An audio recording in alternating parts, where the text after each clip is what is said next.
الرحيم قال رب انصرني بما كذبون قال عما قليل لا يصبحن نادمين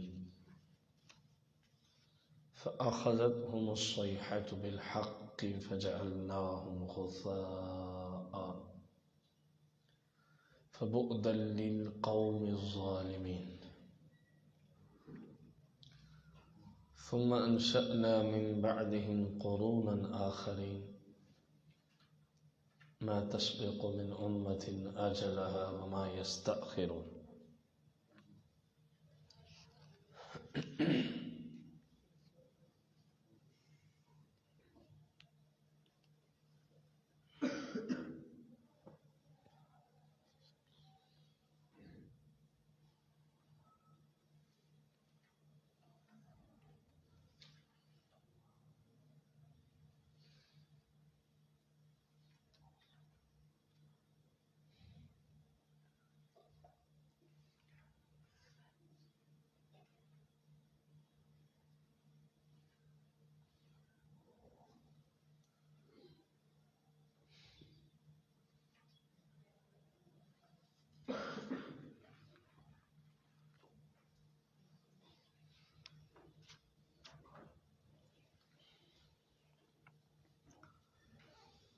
اللہ کے پاک پیغمبر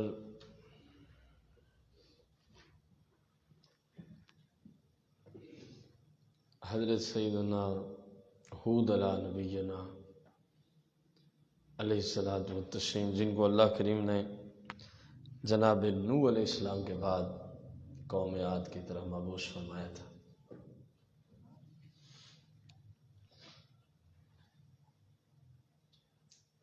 انہوں نے گزارش کی، ربی اے میرے رب، انصر مدد فرما نی میری، بما کذبون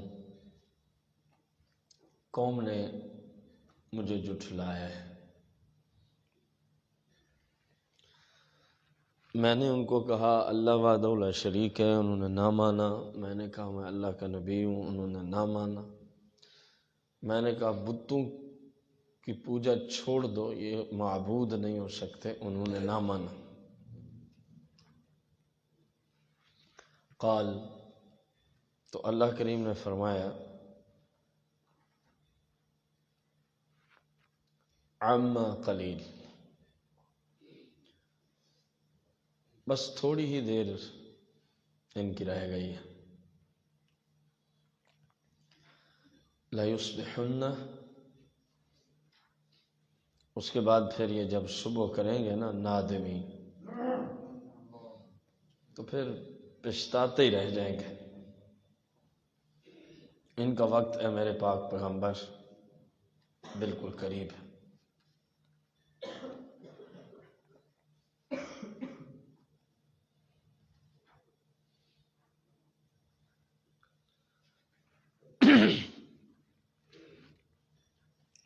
فَأَخَذَتْهُمُ الصَّيْحَةُ، اللہ اکبر، فَأَخَذَتْ، تو بس آ لیا ہم ان کو، الصیحہ، ایک چنگھاڑ نے، بالحق، جو بالکل سچی تھی، رب کی طرف سے عذاب آ گیا، فجعلنا، تو کر دیا ہم نے، ہم ان کو، غثاء،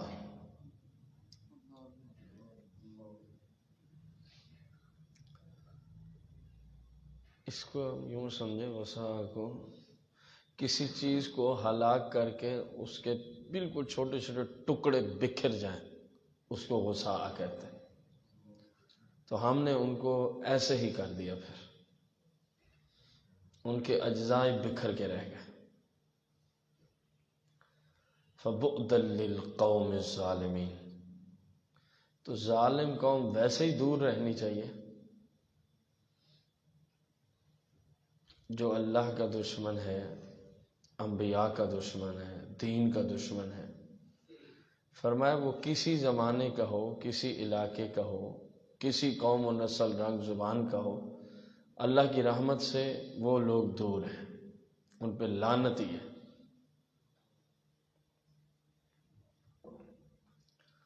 ثم پھر انشأنا پیدا فرمائی ہم نے، من بعدہم ان کی ہلاکت کے بعد، قرونا آخرین اور قوموں کو ہم نے پیدا فرمایا۔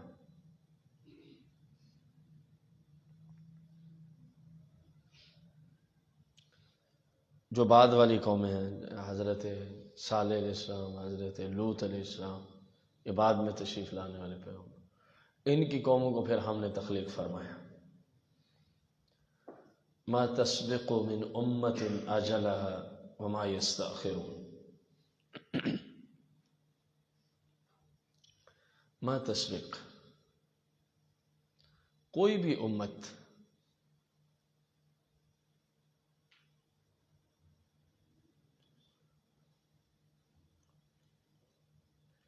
نہ ایک سیکنڈ پہلے مر سکتی ہے، ہلاک ہو سکتی ہے، اجلا جو ان کا ٹائم مقرر، وما یستأخرون نہ ایک سیکنڈ بعد میں۔ اپنے پیغمبر کو تسلی دی کہ ہر سرکش کی ہلاکت کا ہم نے ٹائم مقرر کر دیا ہے، اور ہمارے یہاں یہ قانون ہے، موت کا ٹائم، عذاب کا ٹائم، کسی کو ہلاک کرنے کا جو ٹائم ہے، اس سے ایک سیکنڈ آگے پیچھے والا کام ہماری طرف سے نہیں ہوتا، بس جس کا جو ٹائم ہے اسی پہ وہ ہلاک ہو جائے گا۔ موت کا بھی یہی حال ہے، ہر ایک کی سانسیں گنی چنی ہیں، جب وہ پوری ہو گئی جہاں بھی ہوئے آ جاؤ جی، آگے پیچھے والا کام نہیں ہے۔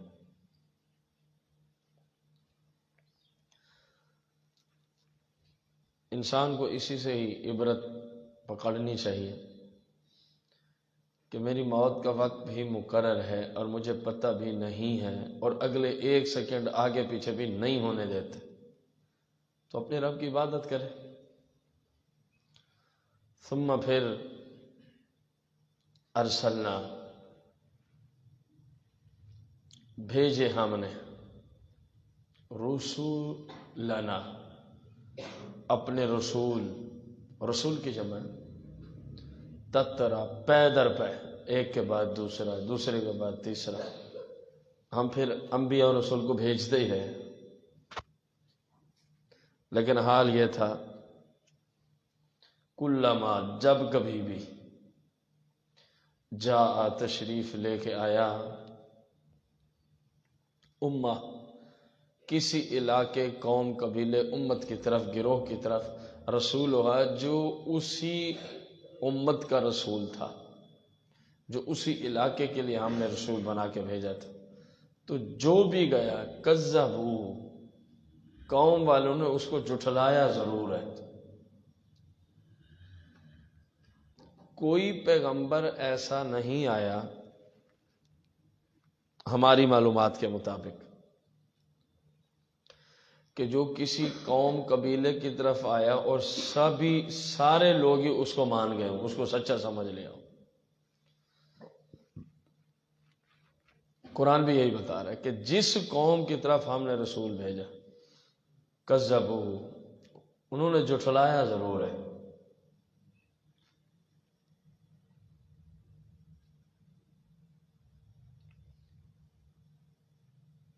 اللہ اکبر۔ تو پھر انجام تو وہی ہونا ہے جو ہر جگہ پیچھے پڑتے چلے آ رہے ہیں۔ فَأَتْبَعْنَا بَعْدَهُمْ بَعْدًا، تو ہم نے پھر اگلوں سے پچھلے ملا کے رکھ دیا۔ کیا مطلب؟ جیسے پہلوں کو ہم نے تباہ و برباد کر کے ہلاک کر دیا، تو ان کو جنہوں نے انبیاء اور رسول کو جو ان کو ہم نے ایسے ہی ہلاک کر دیا، اگلے پچھلے مل گئے ہلاکت میں، دونوں کے ساتھ ایک ہی حشر ہوا۔ اور ہوا کیوں؟ اللہ کے پاک پیغمبر کی دین کی تبلیغ کو جھٹلانے کی غرض سے۔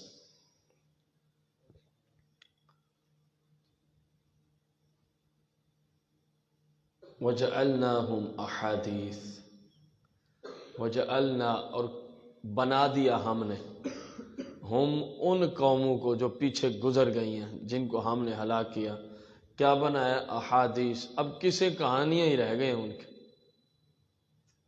اب لوگ قیامت تک ان کی کہانیاں ہی سنائیں گے، واقعات ہی سنائیں گے، ایک دوسرے کو بتائیں گے ایک ایسی قوم بھی تھی جو یہ کرتی تھی، اللہ نے ان کو یوں ہلاک کر دیا، یوں تباہ ہوئے، یوں برباد۔ بس ان کے فجعلناہم احادیث، ہم نے اب ان کو کسے کہانیوں کے طور پہ بنا کے رکھ دیا۔ دیکھ لیں وہی ہے آج ہم، اور بلکہ پوری دنیا میں پچھلی قوموں کے واقعات جب خود انبیاء بھی بیان کرتے رہے، یعنی ہود علیہ السلام نے اپنی قوم کو نوح علیہ السلام کی قوم کا بتایا کہ دیکھ لو ان کا کیا حشر ہوا، اگر تم میری بات نہیں مانو گے تو یہی حال ہے۔ جناب لوط و صالح و شعیب نے پچھلی قوم جناب نوح اور ہود کی قوم کا حال سنایا کہ دیکھ لو اگر تم نے ہماری بات نہ مانی تو یہ کوئی کھنڈرات تم سے کوئی زیادہ دور نہیں ہے۔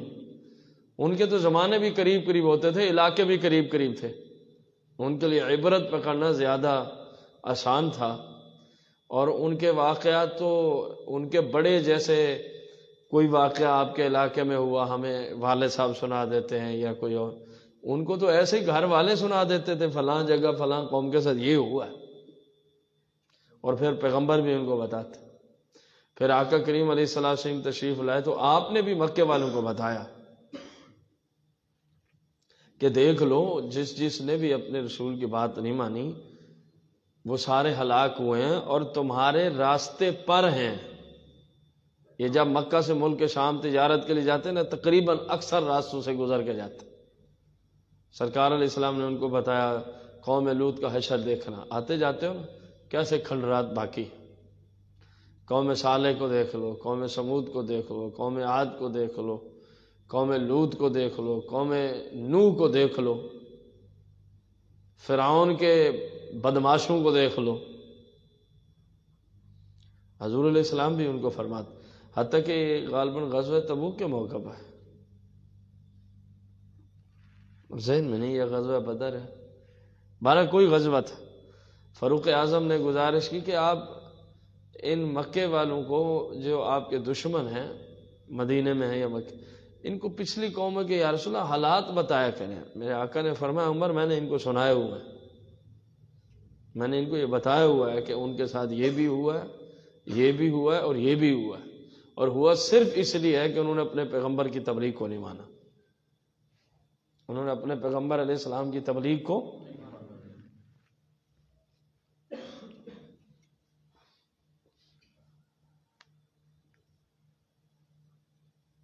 تو رب نے فرمایا ہم نے اب ان کو صرف کسی کہانیوں کے طور پہ رکھ دیا۔ اب آپ دیکھ لیں ہر کوئی ان کی کہانیاں سنا رہا ہے، سن رہا ہے۔ بھئی ایک ولید ظالم بادشاہ آیا تھا جس نے موسیٰ علیہ السلام سے مقابلہ کیا تھا، اور اللہ نے اس کو دریا میں غرق فرما دیا تھا۔ اللہ حاضر قیاس، فرعون کا نام ولید ہے، فرعون کا نام کیا ہے؟ ولید۔ فرعون تو جیسے وزیر اعظم نہیں کہتے ہم پاکستان کے بادشاہ کو وزیر اعظم، وزیر اعظم عمران خان کا نام تو وزیر اعظم نہیں ہے نا، نام تو اس کا ہے شاید محمد عمران ہوگا میرا خیال، یا جو بھی ہے عمران تو ہے مجھے، کہتے ہیں اس کو وزیر اعظم۔ اس سے پیچھے وزیر اعظم تھا محمد نواز شریف، اب وزیر اعظم۔ تو مصر میں ایک دور آیا کہ وہاں کا جو سب سے بڑا وزیر ہوتا تھا بادشاہ، اس کو فرعون مصر کہتے تھے، اس کو، جس طرح اس سے پیچھے ایک دور آیا تھا کہ عزیز مصر کے نام سے تعبیر کیا جاتا تھا جو سب سے بڑا ہوتا تھا۔ تو عزیز مصر یا فرعون مصر نام نہیں ہے، اس فرعون کا جو موسیٰ علیہ السلام کے مد مقابل تھا نام کیا تھا؟ ولید۔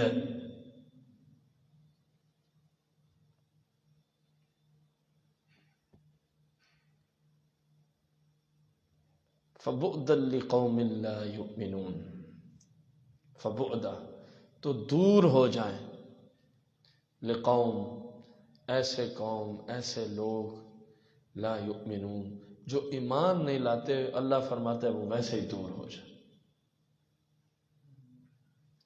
ثم پھر ارسلنا ہم نے بھیجا موسیٰ جناب پیارے موسیٰ علیہ السلام کو، وَأَخَاهُ اور ان کے بھائی ہارون کو بھیجا،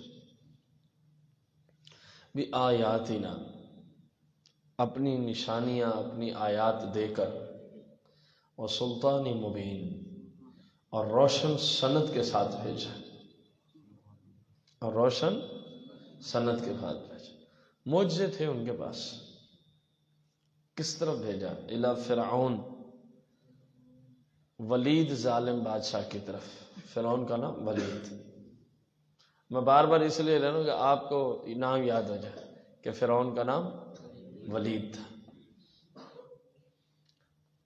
وملئہ اور فرعون کے جو چمچے کڑچے تھے ان کی طرف ہم نے بھیجا۔ فاستکبروا تو فرعون اور اس کے جو حواری تھے، مددگار تھے، اللہ فرماتے فاستکبروا انہوں نے تکبر کیا اور ہمارے پیغمبر کی بات کو نہ مانا، ایمان قبول نہ کیا۔ وَكَانُوا قَوْمًا عَالِينَ اصل میں اس وقت جب ہم نے پیارے موسیٰ علیہ السلام کو بھیجا تھا، اس وقت وہ غلبہ پائی ہوئی قوم اپنے آپ کو شمار کرتی تھی، فرعونی، قبطی۔ فرعون کی قوم کا نام قبطی ہے۔ تو یہ غلبہ پائے ہوئے تھے کن پر؟ بنی اسرائیل پر۔ ایک ہی علاقہ تھا، ایک ہی محلے میں اکٹھے مکانات بھی ہوتے تھے، چار دیواریاں بالکل مشترکہ، ادھر قبطی کا گھر ہے تو ساتھ والا جناب بنی اسرائیل موسیٰ علیہ السلام کو ماننے والے کا گھر، اگلا پھر قبطی کا ہے، آگے تین چار گھر بنی ہے پھر قبطی کا، آگے دو چار قبطی ہوں گے پھر ایک بنی، بالکل ایک ہی حال تھا۔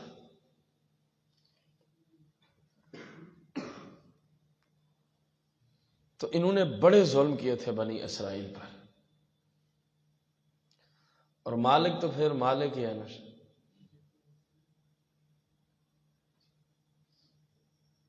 ایک دفعہ اللہ رب العزت نے فرعونیوں پر عذاب مسلط کر دیا خون کا۔ کس چیز کا؟ خون کا عذاب، ہر چیز ہی خون، کپڑوں میں خون، جسم میں خون، سالن خون، روٹی خون، دودھ خون، حتیٰ کہ پیاس سے مرنے لگے۔ چشمہ ایک ہی ہے، فرعونی پانی بھرتے ہیں، جب بھرتے ہیں پانی ہے، جب پینے لگتے ہیں استعمال کرنا خون۔ جناب موسیٰ کی قوم وہیں سے پیتی ہے پانی۔ فرعون خود مرنے لگا، ہر طرف تو خون۔ کہا جی درختوں کے سبز پتے اور درختوں کی کھال چھال، اس کو رگڑا جائے، میرے لیے اس سے پانی نکالو ورنہ میں مرتا ہوں۔ جب ان کو رگڑا نکالا تو پھر خون۔ فرعون نے آرڈر دیا، ظاہر ظلم تو اس کا چلتا تھا نا، جیسے کیا تھا کہ بنی اسرائیل کی عورتیں ہماری عورتوں کے منہ میں کلی کر کے پانی ڈالیں۔ رب نے اوقات تو دکھا دی نا کہ اب تم ان کی کلی والے پانی پیو۔ بنی اسرائیل کی عورتیں پانی ڈالتی منہ میں، کیونکہ ظالم بادشاہ کا حکم تھا، ولید بادشاہ کا، نہیں کرتی تو مارتا۔ پانی لیا، پانی منہ میں ڈالا، پانی نکالا، پانی جب فرعونی عورتوں کے منہ میں گیا خون۔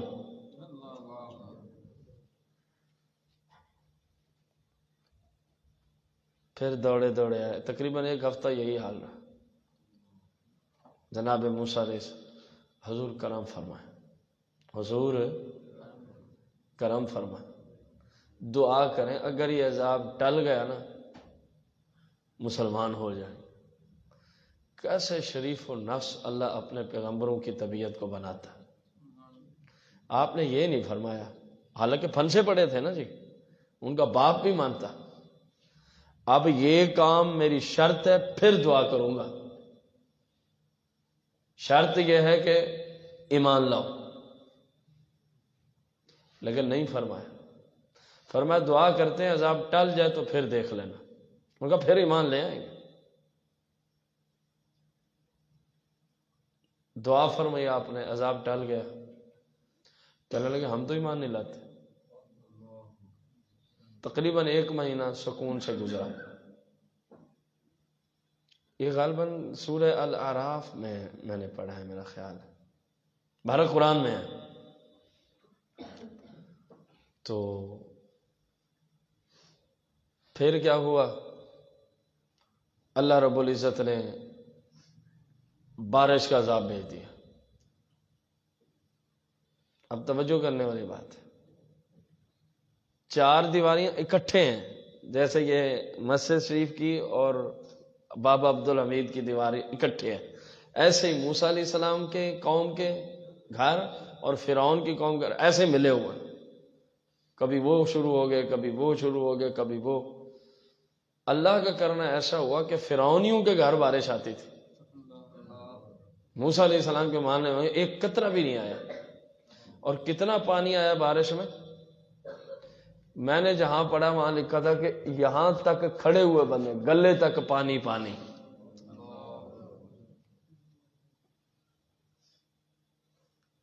پھر جناب پریشان ہو گئے، تقریباً لگ بھگ کوئی 7 سے 8 دن یہ عذاب رہا۔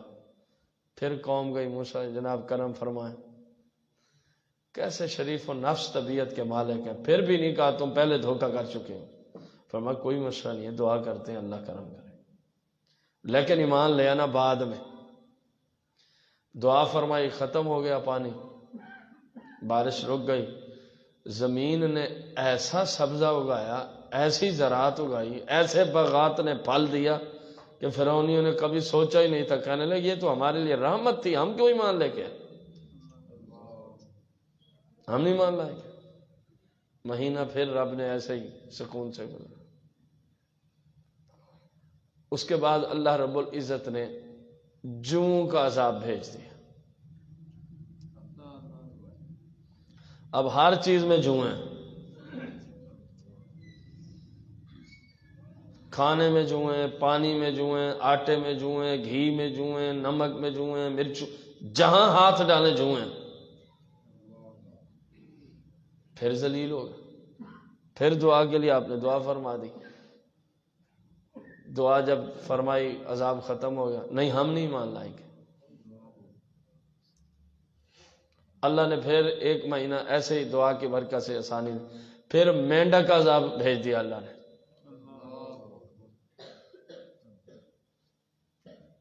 جو بھی کریں مینڈک، جدھر جائے مینڈک، سونے سے ہلاک ہے، بستروں میں مینڈک،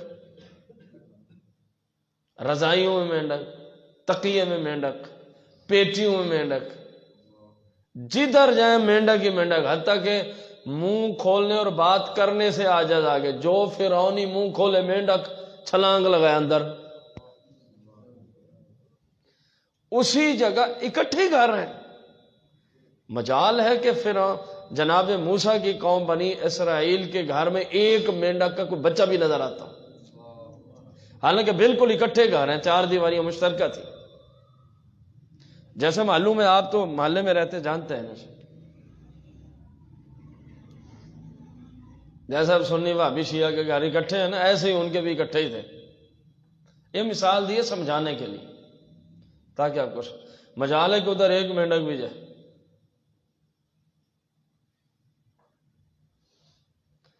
پھر تنگ آ کے دعا کے لیے پھر موسیٰ علیہ السلام کے بعد آپ نے پھر بھی نہیں کہا کہ 3 بار دیکھ چکے ہیں تو وعدہ خلاف، فرمایا اگر عذاب دور ہو جائے تو پھر ایمان لے آنا۔ عذاب دور ہو گیا، کہنے لگے ہم ایمان تو نہیں لائیں گے۔ پھر اللہ نے ایک کیڑا بھیجا، اس کا کام تھا ہر بلا کو کھا جانا۔ وہ کیڑا تھا، ایک تو تھی نا، پچھلے دنوں اپنے پاکستان میں بھی عذاب آیا ہے، کس چیز کا؟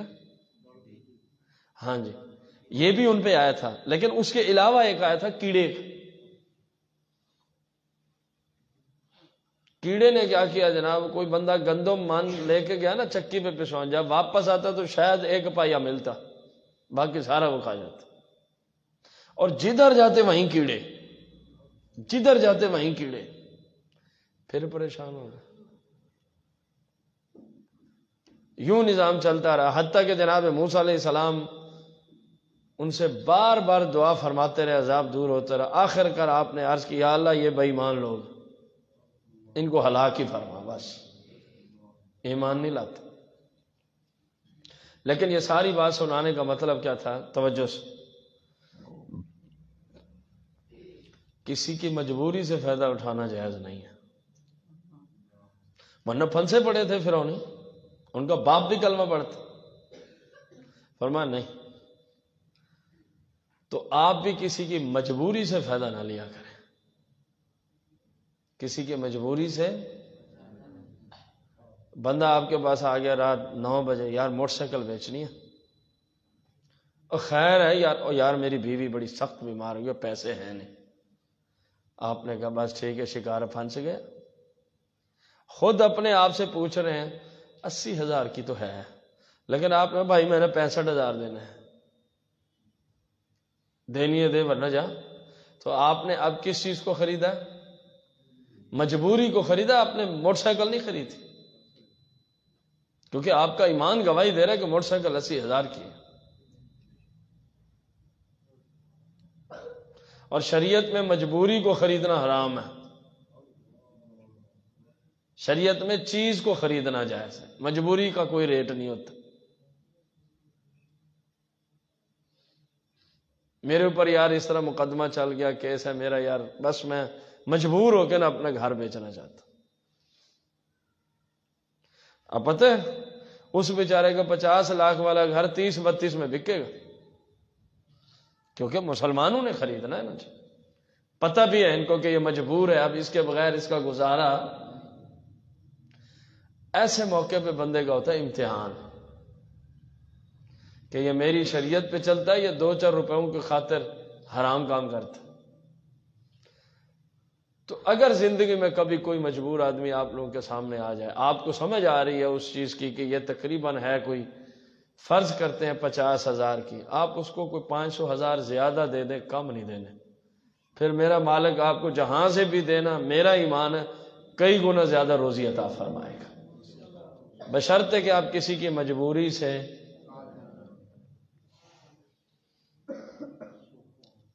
ایمان لانا اچھا کام تھا کہ نہیں تھا؟ تھا نا۔ جناب موسیٰ علیہ السلام نے مجبوری پہ ایمان کو لے آنے کو بھی مشروط نہیں فرمایا کہ ایمان لے آؤ گے تو دعا کروں گا، حالانکہ کئی بار دیکھ بھی چکے تھے دعا کے بغیر عذاب جاتا بھی نہیں، اور دعا فرماتے چلا جاتا۔ تنگ ہوتے تو اپنے معاذ اللہ، وہ تو آپ کو دشمن ہی سمجھتے تھے نا، تنگ ہوتے تھے تو دشمن سے دعا کرانے آتے تھے، ایسے کون آتا ہے کسی کے پاس؟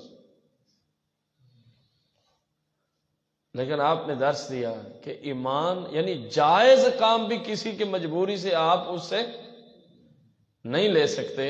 اور ہمارے زمانے میں نظام جائز تو جائز، یہاں تو لوگ حرام کام کے شرطیں لگاتے ہیں جب دیکھتے ہیں اب یہ پھنسا پڑا ہے، نہیں ہو رہا معاشرے میں۔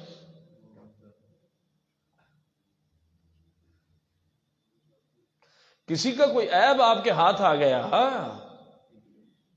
کسی کا کوئی، اب اس نے تو ایک گناہ کیا، آپ کے معاشرے میں یہ حال ہے کہ اس کو کہا جاتا ہے بھائی یہ دیکھ کہ کیمرے میں ریکارڈ آ گیا، یا تو نے خود ہی بتایا کہ ہم نے یہ سب کچھ کیا یا کروایا، اب میری یہ بات مان ورنہ میں بتانے لگوں۔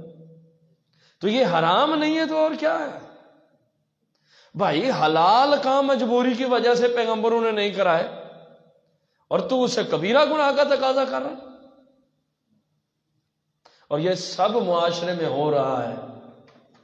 میرے پاس تو بہت سارے سوالات بھی اس موضوع پہ آئے، لوگوں نے لوگوں کی عزتیں بھی لوٹی، ان کے کسی عیب کو سامنے رکھ کے بلیک میل کیا گیا۔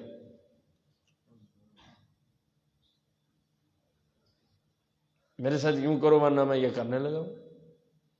انہوں نے اپنی عزتیں بھی دے دی، تو یہ حرام خور کہاں جائیں گے؟ آخر مرنا نہیں، قبر میں جانا نہیں، رب کی بارگاہ میں کھڑے نہیں۔ کبھی زندگی بھر کسی کی مجبوری سے جائز بھی فائدہ نہیں لینا، نہ ناجائز تو ویسے ہی حرام ہے، ناجائز تو ویسے ہی حرام۔ آپ سے ہو سکتا ہے اللہ کی رضا کے لیے آپ اس کے عیب پہ پردہ ڈالیں، ہو سکتا ہے اللہ کی رضا کے لیے جس مشکل میں پھنسا ہے آپ اس کو نکال دیں۔ رب کی رضا کے لیے آپ نے کرنا تو رب نے آپ کو اجر و ثواب، اگر لوگوں کے لیے کرنا، لوگ تو آپ کچھ بھی نہیں دیتے، لوگ تو کھڑے ہیں موقع کی تلاش میں، بس میرا کسی طرح کام ہو جائے، اور جب کام کروانے ہوں تو پھر آپ دیکھنے لوگوں کو دن رات آپ کے پاس آ کے بیٹھے ہیں، آپ کے رشتہ داروں کو لے کے آئیں گے، آپ کے دوستوں کو لے کے آئیں گے۔ یہی کچھ ہوتا ہے نا معاشرے میں، جب کوئی کام پھنس گیا ہو پتہ ہے اس کے بغیر نہیں نکلتا، اور جب کام نکل گیا لوگ تو کھڑے ہیں صرف اپنی غرض کو پورا کرنے تک، وہ گئے۔ لیکن آپ نے اپنی سیرت ایسی رکھنی ہے کہ کسی کی مجبوری سے کبھی، اللہ کی رضا کے لیے جو ہوتا کر دو، بس ٹھیک ہے۔ وہ مالک آپ کو اتنا دے گا کہ آپ جب وہ اجر و ثواب دیکھیں گے حیران ہو جائیں گے، اتنی سی بات پہ رب نے اتنا کرم فرما دیا۔ کسی کا عیب آپ کے ہاتھ ہے، اللہ کی رضا کے لیے اس پہ پردہ۔ اے جو نوجوان طبقے بیٹھے ہیں، آپ کے لیے میں اتنے سارے جملے بول رہا ہوں بار بار، کیونکہ معاشرے میں یہی بے غیرتی عام ہو گئی ہے۔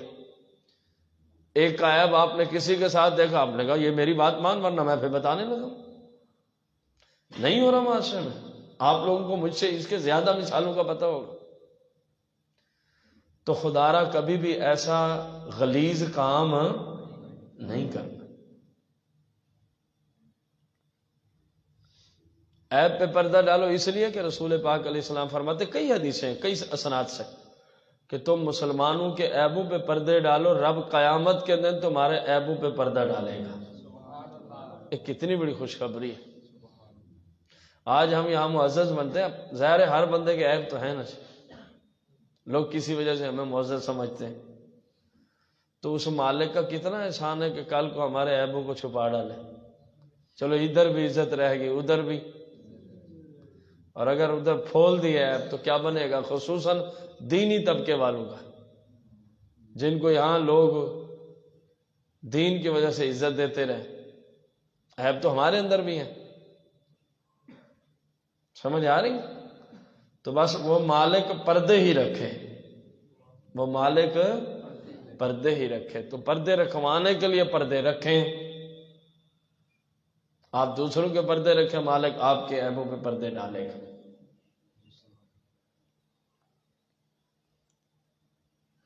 تو اس ولید بادشاہ کی بات ہو رہی ہے۔ فرعون کا نام کیا ہے؟ ولید۔ اللہ پاک فرماتا ہے کہ فرعون اور اس کی جو قوم تھی عالین، وہ اپنے آپ کو بڑا ہی غلبے والے سمجھتے تھے کہ ہمارے بغیر جناب پر نہیں ہل سکتا، اور انہوں نے بظاہر نظام بنایا بھی ایسے ہی ہوا تھا۔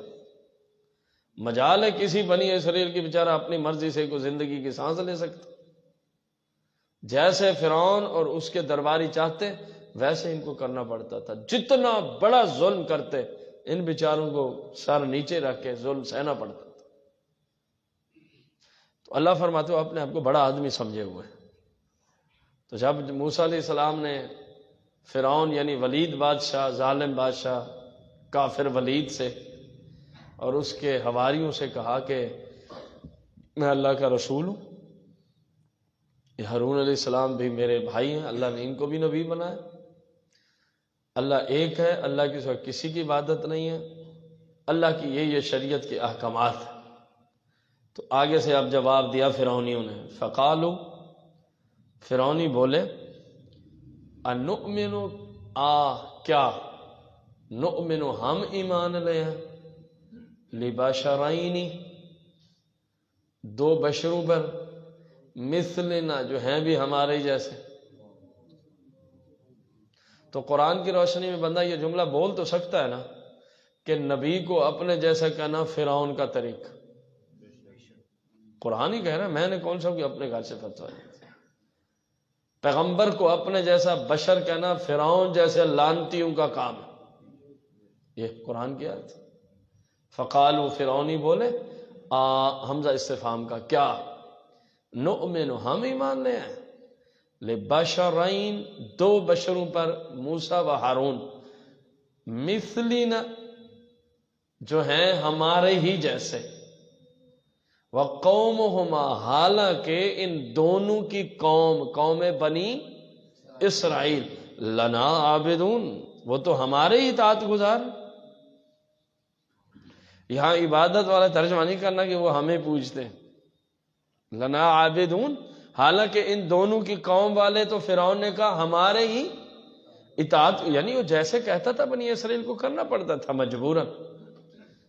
آزادی بہت بڑی نعمت ہے، آزادی بہت بڑی، وہ ابھی تک آزاد نہیں ہوئے تھے. تو فرعون جیسا چاہتا قوم بنی اسرائیل میں ظلم کرتا، اسی لیے جملہ بولا وَقَوْمُهُمَا لَنَا عَابِدُونَ، ان دونوں بھائیوں کی جو قوم ہے وہ ہماری اطاعت گزار ہے.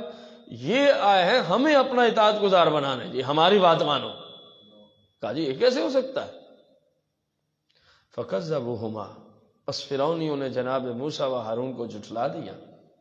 فَكَانُوا مِنَ الْمُهْلَكِينَ تو بس جھٹلانے کی دیر تھی. فَكَانُوا مِنَ الْمُهْلَكِينَ ہلاک ہونے والوں میں ہو گئے. ولید بادشاہ اور اس کے چمچے کڑچے کن لوگوں میں ہو گئے؟ انہوں نے اپنے ہلاکت کو لازم کر لیا کہ اب ان پہ عذاب آ کے ہی رہے گا. وَلَقَدْ اور بے شک آتَيْنَا ہم نے عطا کیا ہے موسیٰ جناب موسیٰ کو الکتاب تورات شریف، لَعَلَّهُمْ يَهْتَدُونَ شاید کہ وہ ہدایت پا جائیں. ظاہر ہے کسی بھی قوم کی ہدایت کا جو مین ذریعہ اور سبب ہے ان کی طرف آئے ہوئے پیغمبر کی شریعت ہوتی ہے، جو اللہ اپنے اس پیغمبر کو اس قوم کے لیے شریعت عطا فرماتا ہے. تو موسیٰ علیہ السلام جن کی طرف تشریف لائے تھے ان کی ہدایت کے لیے اللہ رب العزت نے تورات شریف کا تحفہ عطا فرمایا تھا. تبھی فرمایا کہ یہ اگر تورات پہ عمل کر جائیں گے تو پھر ہدایت یافتہ ہو جائیں گے. تو اس سے ہمیں یہ معلوم ہوا کہ جس قوم کی طرف اللہ نے جو شریعت اور کتاب بھیجی ہے اگر اس پر عمل کیا جائے تو بندہ ہدایت یافتہ ہوتا ہے. لعلہم یہتدون قرآن کہہ رہا ہے. تو ہماری طرف آیا ہے قرآن، ہم قرآن پہ عمل کیے بغیر ہدایت یافتہ نہیں ہو سکتے. قرآن پہ عمل کب ہوگا؟ جب قرآن کی سمجھ ہوگی. جب پتہ ہی نہیں ہے قرآن کیا کہہ رہا ہے تو عمل کیا کرنا ہے؟ تو سمجھنے کے لیے علم شریعت کی ضرورت ہوگی. سمجھ آ رہی؟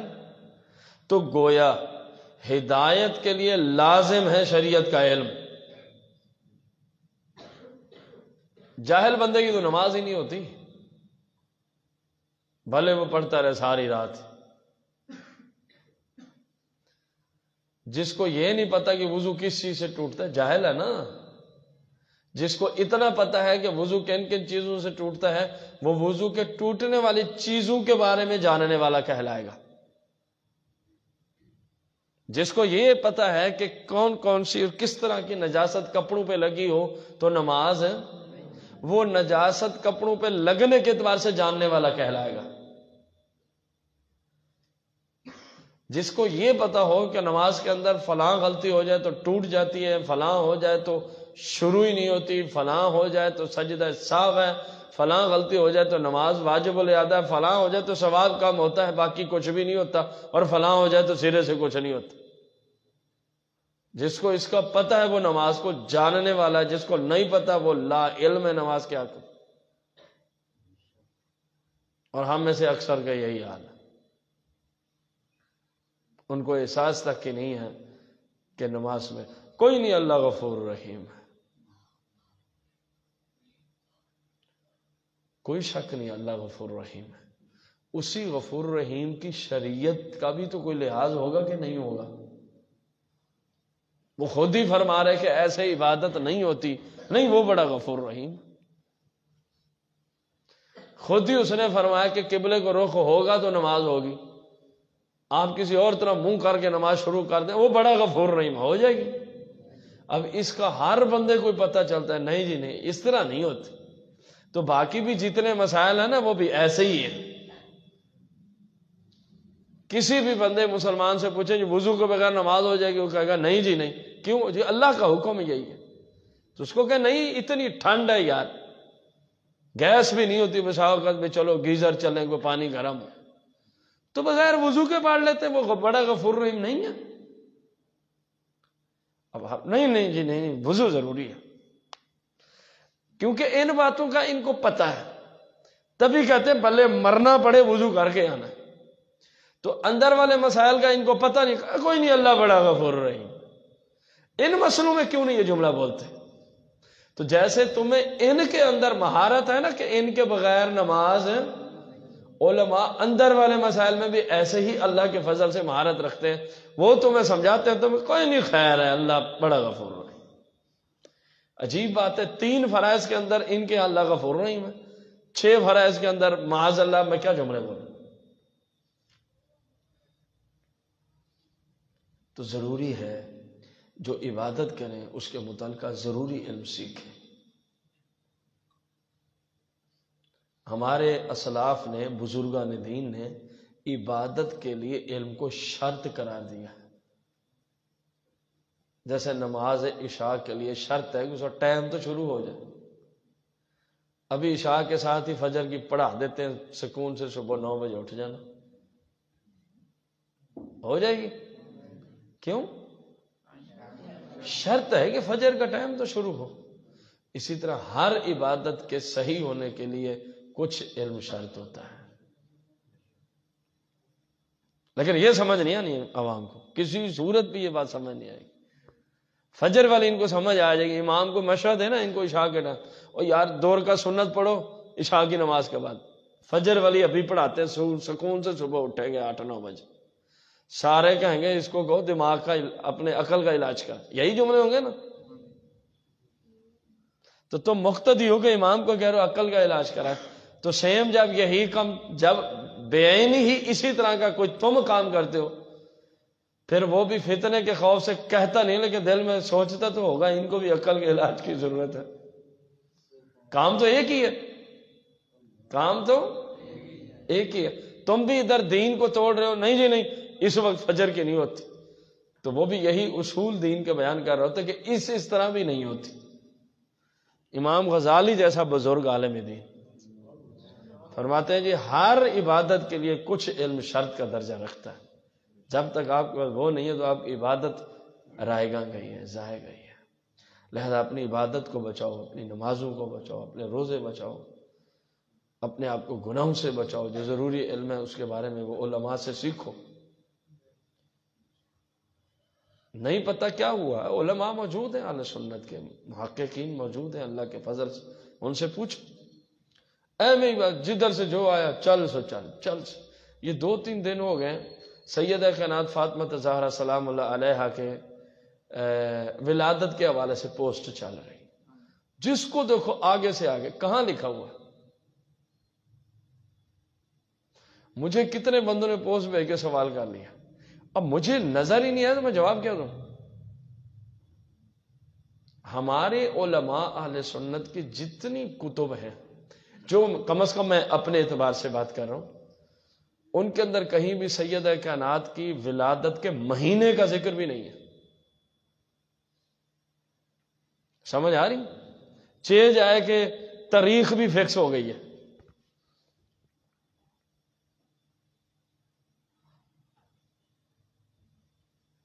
تو یہ کتنا بڑا گناہ ہے. ایک جھوٹ کو جناب پھیلایا جا رہا ہے اور اتنی بڑی ہستی کے حوالے سے.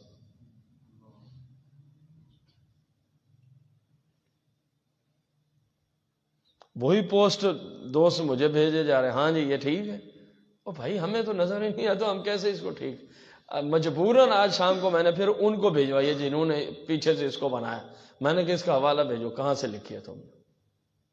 جواب ہے ہمارے ڈیزائنر نے بنائی ہے. تو میں نے کہا ڈیزائنر کو مفتی رکھو نا، ہر چبل انسان کو تم نے بٹھا دیا، وہ پوسٹریں بنایا اور جناب لیبل لگا لے تحریک کا، آگے لوگ تو تحریک کا دیکھ کے آگے پھیلائے چلے جا رہے. جواب کیا ملا؟ ڈیزائنر نے بنائی. تو ڈیزائنر کو کیا پتا دین اسلام کیا ہے؟ پہلے کسی مفتی کو چیک کروائے بھی یہ ٹھیک بھی ہے کہ نہیں. بات سمجھ آئی؟ آپ کو بھی بیماری ہے جو جدھر سے ملا. حضرت علی پاک کا قول ہے، چلو جانے دو جی، آپ کے پاس کیا دلیل ہے؟ وہ نہیں اوپر لکھا تھا حضرت علی پاک کا قول. اوے اللہ کے بندے، اوپر تو بھلے لکھ دے رسول پاک کا قول، حدیث ہے. آپ کو تو تحقیق ہے تو ٹھیک، ورنہ آپ آگے نہیں بھیج سکتے. آپ کہیں کیونکہ بنائی تھی چک جمرہ والوں نے، ہمیں کیا، ہم نے تو آگے بھیجی. آپ بھی برابر کے گناہ گار. کوئی تماشا تھوڑی ہے، رسول پاک کی حدیث کا مسئلہ ہے اور آپ کہیں گے فلاں نے لکھ کے بھیج دی تھی. یہ اقوال میں تو اکثر ایسا ہی چل رہا ہے، جس کو جو سمجھا یہ فلاں کا قول ہے، اپنی مرضی سے ہی. تو جب تک آپ کو تحقیق نہ ہو اس وقت تمام. ایک اور حدیث بھی چل رہی ہے، وہ اس پہ بھی بڑا کلام ہے ہمارے علماء کا. یہ انا مدینۃ العلم و علی البابھا، اس کے ساتھ 3 خلفاء کے لیے اور جملے ہیں.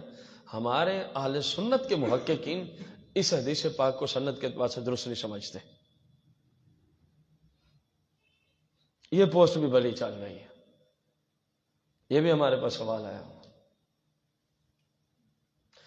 اکیلی ضعیف ہو نا، چلو فضیلت کے باب میں نظام چل جاتا ہے.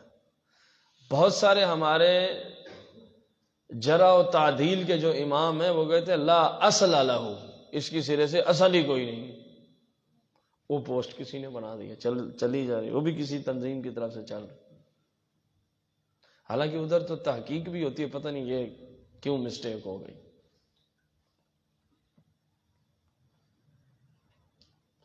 تو آپ کی ذمہ داری ہے جب تک بات پایہ تکمیل تک پہنچی ہوئی نہ ہو، آپ اس کو آگے، جب دین کی بات ہو.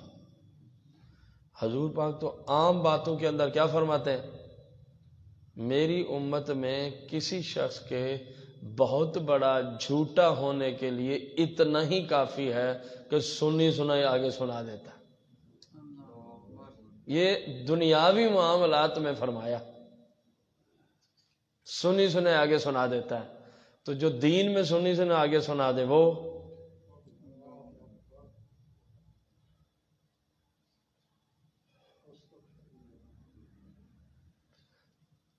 یہی وجہ ہوتی ہے. میں نے آپ کو کئی بار مسئلہ سمجھا. آپ نے مسئلہ پڑھا نا دلائل و خراج شریف سے، اس میں لکھا تھا بہ والا فتاوی رضویہ، مثال دی آپ کو.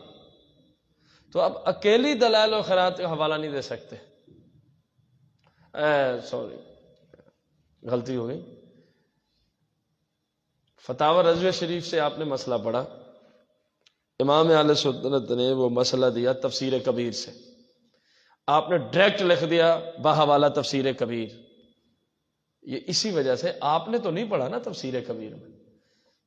یا آپ وہاں جائیں تفسیر کبیر میں دیکھیں، اگر آپ کو نظر آئے تو اب آپ لکھ سکتے ہیں، ورنہ آپ لکھیں تفسیر کبیر فلاں فلاں بحوالہ فتاوی رضویہ شریف. شریعت تو اتنے تک ہمیں پابند کرتی ہے. حالانکہ اللہ کے فضل سے ہمارے امام اہل سنت جو فرما رہے ہیں یقین جانے وہ ویسا ہی ہے، لیکن قانون اپنے ماننا ضروری ہے. فرمایا انہوں نے پڑھا، تو نے تو نہیں پڑھا نا تفسیر کبیر میں. نہیں میں نے فتاوی رضویہ، تو فرمایا لکھنا ساتھ ہے تفسیر کبیر بحوالہ فتاوی رضویہ. اب تو یہ لکھتا ہے تو تیری شان میں کمی آتی ہے. لوگ کیا کہیں گے فتاوی رضویہ سے مسئلہ بیان کیا، مفتی صاحب ہو گیا، تفسیر کبیر سے نہیں بیان کیا. تو پھر اپنی مفتی صاحب ہونا ثابت کرنا، پڑھ تفسیر کبیر کو.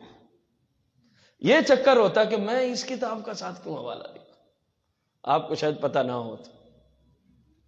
تو آپ جناب محنت کریں، تفسیر کبیر 32 جزوں پہ ہے، آپ اس کو پڑھیں، مسئلے اس سے نکالیں، پھر لوگوں کو بتائیں. تو یہ سارے درس اس لیے آپ تمام بچوں کو دیا کہ کبھی بھی بغیر تحقیق دین کے معاملے میں اور دنیا کے معاملے میں کلام، یہ عذر ناکافی ہے کہ مجھے تو فلاں جگہ سے آئی تھی، تو آپ نے کیوں بھیجی ہے؟ پھر تو کسی نے گانے باجے والا کلپ بھیجا، آپ یہی عذر رکھیں مجھے تو فلاں نہیں بھیجا تھا۔ ایسے کرنے کی اجازت ہے؟ آپ تو اپنا حصہ نہ ملائے نا اس گناہ میں یا جس طرح کی بھی غلطی ہے اس کے اندر۔ اللہ پاک ہمیں حضور پاک کی سچی شریعت کو سیکھ کر دین اسلام پہ عمل کی توفیق عطا فرمائے اور فرعونیوں کے عقیدے سے محفوظ فرمائے۔ کون سا عقیدہ ہے فرعونیوں کا؟ نبی اپنے جیسا ہوتا۔ آپ اس کی پوسٹ بنا سکتے ہیں، فرعون کا عقیدہ نبی اپنے جیسا، نیچے لکھیں یہی آیت، سمجھ آئی ہو؟ پوسٹ بنانے والوں، ڈیزائنر صاحب کدھر ہیں اپنے؟ یہ لازمی تیار کرو، فرعون کا عقیدہ ہے نبی اپنے جیسا بشر ہوتا ہے، نیچے قرآن کی آیت لکھ دیں، ممکن ہے کسی فرعون اکبر کو سمجھ آ جائے۔